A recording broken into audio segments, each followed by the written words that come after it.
Iya, mau tanya hukum melahirkan dalam air, media air, tinjuan dalam hukum syar'i bagaimana? Hukum melahirkan di dalam air. Ini juga apa namanya? Ada yang seperti ini ya. Jadi melahirkan di dalam air. Jadi itu ibunya nanti masuk kolam, di dalam kolam itu ada airnya. Airnya air hangat. Jadi yang berendam di situ 2 orang. Ya, suaminya sama ibunya.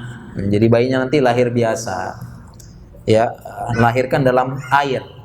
Kok bisa sih Pak Dokter ada teori seperti ini? Iya, karena teori ini menyebutkan ya, karena bayi tersebut berada di dalam di dalam rahim, berada di dalam cairan amnion bahasa kita ya.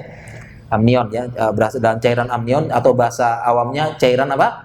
Ketuban. Jadi bayi itu di dalam kandungan ibaratnya ada balon diisi air kemudian diisi orang. Nah, diisi bayi itu masuk dalam itu ya.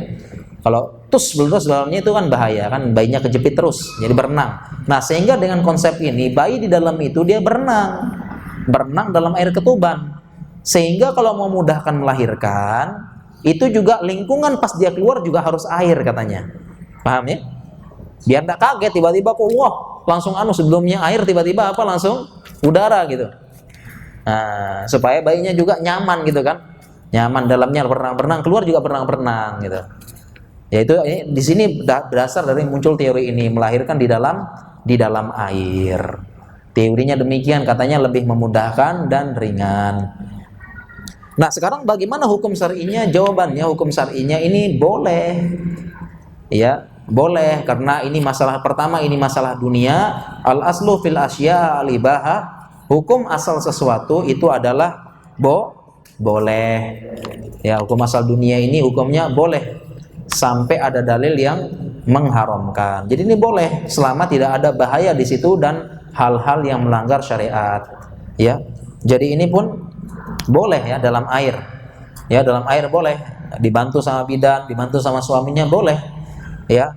Hanya saja secara kedokteran saya belum membaca efektivitasnya mana. Belum baca, artinya dibandingkan penelitiannya ya. Harus dibandingkan penelitiannya dengan penelitian yang panjang, yang lama dan berat. Ya, tidak boleh cuma cuma ngambil 1-2 sampel, tidak boleh, apalagi sekedar testimoni tidak boleh. Oh, saya habis melahirkan lancar kok, tidak boleh dalam ilmu kedokteran sekedar testimoni, tidak boleh. Testimoni terlalu subjektif dan sebagainya, tidak boleh ya. Tidak boleh, dalam ilmu kedokteran harus penelitiannya banyak, mengambil sekian jumlah sampel. Ada teorinya berapa sampel minimal, kemudian itu kan baru ras ini, bagaimana ras ini, bagaimana dengan umur sekian, bagaimana itu beda itu. Makanya dalam ilmu kedokteran ada namanya meta-analisis. Meta-analisis adalah sumber ilmu kedokteran yang paling valid karena mengumpulkan semua gabungan kesimpulan berbagai macam penelitian seluruh dunia. Ini namanya meta-analisis, tidak main-main. Yang berat ini penelitian kayak gini, ya. Jadi untuk menyimpulkan berat.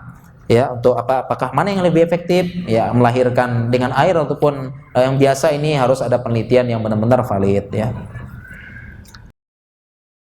Assalamualaikum warahmatullahi wabarakatuh. Alhamdulillah wassalatu wassalamu ala Rasulillah wa man tabi'ahum bi ihsanin ila yaumil qiyamah, amma ba'd. Wa minal ma'lum bahwasanya membaca Al-Qur'an fadluhu 'azim. Keutamaannya sangat besar. Dan ini adalah silah, penghubung antara seorang hamba dengan Rabbnya Allah Azza wa Jal. Oleh karenanya Allah Subhanahu wa ta'ala berfirman di dalam surat Fatir, innal ladzina yatluna kitaballah, sesungguhnya orang-orang yang membaca kitabullah Al-Quran, wa aqamus salah, dan mendirikan salat, wa anfaqu mimma razaqnahum sirran wa alaniyah, dan mereka menginfakkan sebagian daripada apa yang kami karuniakan kepada mereka, baik secara terang-terangan maupun tersembunyi. Yarjuna tijaratan lan tabur, mereka mengharapkan perniagaan yang tidak ada ruginya. Liwaffiyahum ujurahum wa yaziduhum min fadlih wallahu ghafurun syakur. Kala Allah Subhanahu wa ta'ala akan menyempurnakan ganjaran bagi mereka, dan Allah Subhanahu wa ta'ala akan menambahkan dari karunia-Nya. Tidak semua kita diberikan oleh Allah Subhanahu wa ta'ala kemudahan, karunia untuk membaca Al-Quran. ada orang-orang yang tidak bisa membaca Al-Quran, namun Allah Subhanahu wa Ta'ala masih memberikan mereka kesempatan untuk menggapai pahala seperti orang-orang yang membaca Al-Quran, seperti orang-orang yang menghafal Al-Quran. Ingatlah sabda Rasulullah sallallahu alaihi wasallam, "Man da'a ila huda kana lahu minal ajri mithlu ujuri man tabi'ahu ila yaumil qiyamah." Barang siapa yang memberi petunjuk kepada kebaikan, maka baginya pahala seperti orang-orang yang melakukannya sampai hari kiamat, duna yanqusa min ujurihim syai'a, tanpa mengurangi sedikit pun pahala orang-orang yang melakukannya. Maka alhamdulillah, antum bisa lihat di belakang antum, di layar antum, tahap pertama TBK Backing 002 Abu Said Al-Khudri, tahap pertama sudah sampai 60%. Ya, ini semua dari andil antum yang berusaha mendapatkan kebaikan dari orang-orang yang membaca dan menghafal Al-Quran. Maka insya Allah ke depan di tahap yang kedua kita akan memulai tahap untuk pemasangan atap, ya insya Allah akan dikerjakan segera setelah tahap pertama ini selesai. Kami terus meminta dan memohon kepada Allah Subhanahu wa Ta'ala terlebih dahulu, kemudian andil-andil antum. Wallahu ta'ala a'la wa alam, wa jazakumullahu khairan.